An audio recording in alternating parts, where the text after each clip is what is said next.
हमारा next topic है heredity and environment. Heredity and environment, आनुवंशिकता और पर्यावरण।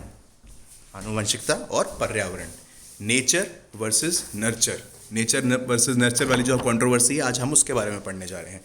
प्रकृति या पालन पोषण। ठीक है, प्रकृति जो होती है हमारी इनबॉर्न होती है, जन्मजात होती है।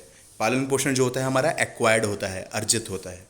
प्रकृति वो जो हमारा लाखों साल से इवोल्यूशन हुआ है, मानव विकास हुआ है, ठीक है, जो हमारे जीन्स में, जो हमारे जेनेटिक कोड में चला आ रहा है, वो हो गया हमारा प्रकृति, वो हो गई हमारी हेरिडिटी, वो हो गया हमारा नेचर, वो हो गया हमारा इनबॉर्न जन्मजात। और जो पैदा होने के बाद जिस एनवायरनमेंट के अंदर हम पैदा हुए हैं, जिस वातावरण के अंदर हम पैदा हुए हैं, ठीक है, जो हमें पालन पोषण मिला है, जो हमें नर्चरिंग मिली है, वो सब हमारा होता है एक्वायर्ड, अर्जित किया गया। ठीक है, आज हम इन दोनों का फ़र्क पढ़ेंगे। फिर आ जाते हैं हम nature nurture controversy. Nature nurture controversy, इसके अंदर मोटी मोटी दो पार्टीज़ है, हेरिडिटी और एनवायरनमेंट। हेरिडिटी को मानने वाले लोग और एनवायरनमेंट को मानने लोग। ठीक है, हेरिडिटी को मानने वाले लोग कौन हो गए? वैसे जीन पियाजे भी हेरिडिटी में के अंदर आते थे। जो जीन पियाजे, जो मोस्ट फेमस चाइल्ड साइकोलॉजिस्ट रहे हैं एजुकेशन से रिलेटेड, वो हेरिडिटी को मानने वाले थे। बट यहाँ पर हमने पढ़ा है, हेरिडिटी के पक्षधर हैं यहाँ पर गैल्टन के स्टूडेंट, फिर कार्ल पियर्सन और फिर गेस्टाल्ट। जो गेस्टाल्ट स्कूल ऑफ थॉट है वो आ गए, कार्ल पियर्सन आ गया इसके अंदर, और गैल्टन। ये लोग थे हेरिडिटी के पक्ष में, हेरिडिटी की साइड में, कि हेरिडिटी इज़ ऑल सुप्रीम। और फिर आता है एनवायरनमेंट। एनवायरमेंटलिस्ट जो थे हमारे, इसके अंदर एनवायरमेंटलिस्ट के अंदर सारे आ गए बिहेवियरिस्ट, जितने थे ना, जितने भी बिहेवियरिज्म स्कूल ऑफ थॉट के थे वो आ गए, जैसे जेबी वॉटसन, थ्रॉन्डाइक, पैवलॉव, स्किनर, हल। और देखो यहाँ पर ये जॉन लॉक भी हैं। हमने जब साइकोलॉजी की हम डेफिनेशन पढ़ रहे थे तो जॉन लॉक की डेफिनेशन पढ़ी थी ना हमने। हाँ, जॉन लॉक वही है ये जिन्होंने टेबुला रासा वाली टर्म दी थी। टेबुला रासा कि child is a clean slate. जब भी बच्चा पैदा होता है तो बच्चा एक क्लीन स्लेट की तरह होता है, मतलब उसमें जो भी भरा जाएगा उसकी प्रकृति, उसका एनवायरनमेंट भरा जाएगा। समझ गए आप? तो जॉन लॉक एनवायरमेंटलिस्ट हुए इन सब लोगों की तरह। ठीक है, और फिर साथ में यहाँ पर आता है बोथ, जो इन तीनों चीज़ों को मानने वाले हैं।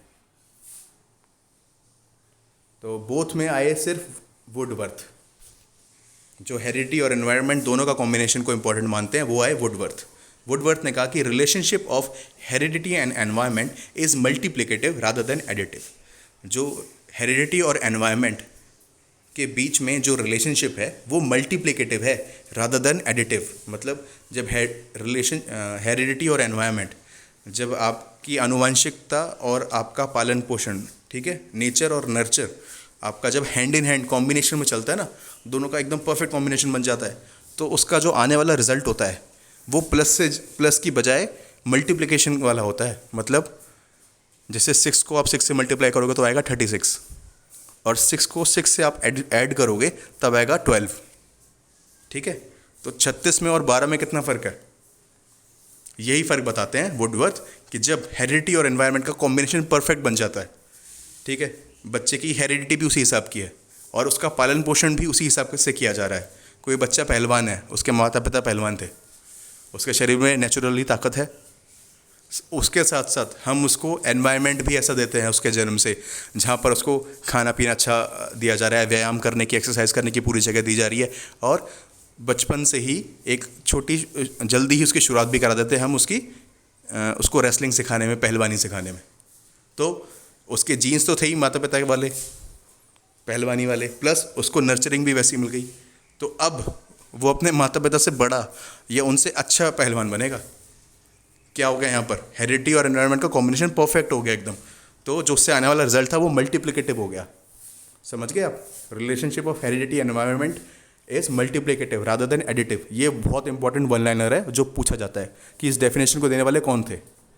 ठीक है, या फिर पूछ लेते हैं कि हेरिडिटी और एनवायरनमेंट के बीच में क्या रिलेशनशिप है अकॉर्डिंग टू वुडवर्थ, तो आप बताओगे कि मल्टीप्लिकेटिव है। वुडवर्थ ने कही थी ये वाली बात। अच्छा, इन सब लोगों के बीच में डिबेट किस चीज़ को लेकर होती थी? डिबेट इनके बीच में होती थी कि हेरिडिटी और एनवायरनमेंट, इनका मेन टॉपिक था लैंग्वेज।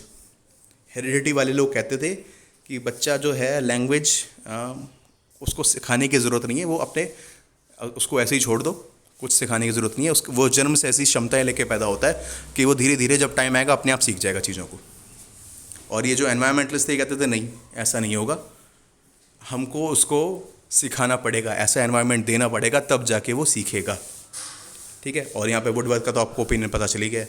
वो कहते थे कि दोनों का परफेक्ट कॉम्बिनेशन होना चाहिए तब जाके हमको बेटर रिजल्ट्स मिलते हैं। तो ये थी हमारी नेचर नर्चर कंट्रोवर्सी हेरिडिटी और एनवायरनमेंट में। यहाँ पे हम पढ़ लेते हैं laws of heredity. Laws of heredity के अंदर आगे हमारा law of similarity, law of variation and law of regression. Law of similarity क्या है? जहाँ माता पिता के गुण बच्चे में समान रूप से हों, माता पिता के जो गुण हैं बच्चे में समान रूप से आ गए, तो ये लॉ आ गया लॉ ऑफ सिमिलैरिटी। माता पिता की एकदम फोटोकॉपी करके निकाल दी बच्चा, माता पिता की फोटोकॉपी कर दी और बच्चा आ गया एग्जैक्टली सेम उनके जैसा। यहाँ पर आ गया law of similarity. Law of variation के अंदर क्या आया? जहाँ एक ही माता पिता की संतानों में व्यक्तिगत तौर पर फ़र्क होता है, बच्चों में फ़र्क होता है। एक ही माता पिता की संतान है बट बच्चों में आपस में फ़र्क है। मतलब जैसे कोई माता पिता है, उनकी एक लड़की गोरी पैदा हो गई और एक लड़की थोड़ी सी सांवली पैदा हो गई। ठीक है, उनकी एक लड़की की आंखें काली है और एक की आंखें नीली हो गई। एक ही माता पिता की संतानें हैं दोनों, मगर उनमें आपस में फ़र्क देख रहे हो आप? एक का रंग काला हो गया, एक का रंग गोरा हो गया, एक के बाल घुंघराले हो गए और एक के बाल एकदम स्ट्रेट हो गए। ठीक, तो ये है आ गया लॉ ऑफ वेरिएशन। एक ही माता पिता की संतानों में आपस में फ़र्क, बच्चों में फ़र्क आ गया। बाकी फ़र्क तो आँखों के रंग और बालों वाला तो इतना देखने को नहीं मिलता, मगर ये तो आपने कॉमनली बहुत देखा होगा कि एक माता पिता की संतान का रंग थोड़ा फेयर है और एक का थोड़ा सा डार्क है। नेक्स्ट आते हैं हम लॉ ऑफ रिग्रेशन पर। लॉ ऑफ रिग्रेशन, जहाँ बच्चा माता पिता के एकदम उलट गुणों वाला है, मतलब माता पिता के एकदम अपोजिट पैदा हो गया बच्चा। ठीक है, माता पिता जैसे माता पिता एकदम साफ सफाई करने वाले हैं, पूजा पाठ करने वाले धार्मिक लोग हैं, और बच्चा उनका एकदम अपोजिट पैदा हो गया, ना साफ सफाई से मतलब ना पूजा पाठ से मतलब। ठीक, ये है psycho social theory by Erikson. इसकी 8 स्टेजेस ऑफ लाइफ है, ये ऐसे ही मैंने लिखा हुआ है, इसको हम आगे चल के डिस्कस करेंगे।